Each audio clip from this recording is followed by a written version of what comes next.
For me, I had always known I wanted to be a business major from a very young age, and over the course of time, I've kind of geared myself towards going into that field.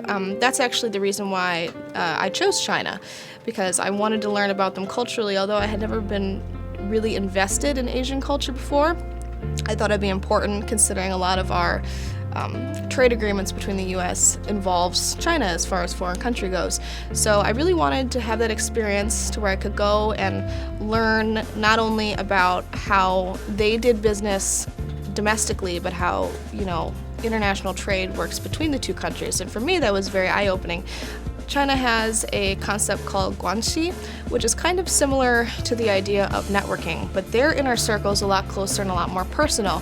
And knowing information like guanxi really, I think, will help me to establish better relationships with the people who I am, bound to meet in my future career, hoping to go into international management if possible. But I've always been on a management track within the business field.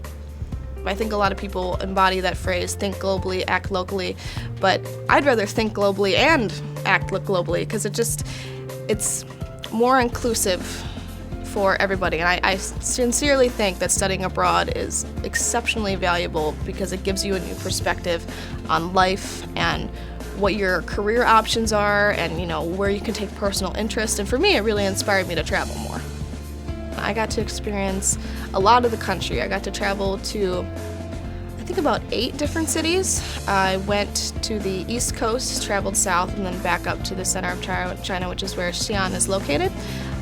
But you see a difference in the people, which I thought was really astounding. Everywhere the people are different. Similarly in the United States, the southern United States has a bit of a different twang, if we'll put it, on them. And, same goes in China.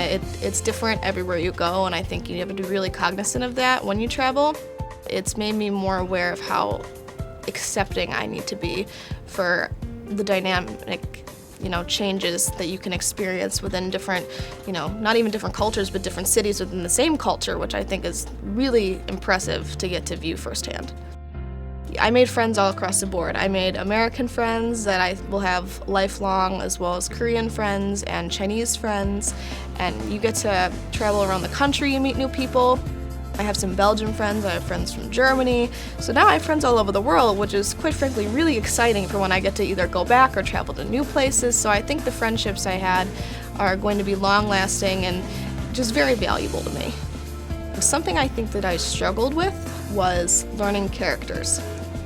Never having used symbols to represent things in my life before when it came to verbal communication, and made it a little more challenging, and having all the signs written in characters was also a bit of a struggle, but I think ultimately it made my brain a little bit more well-rounded, and I think I'll be more apt to learn Asian languages from here on out.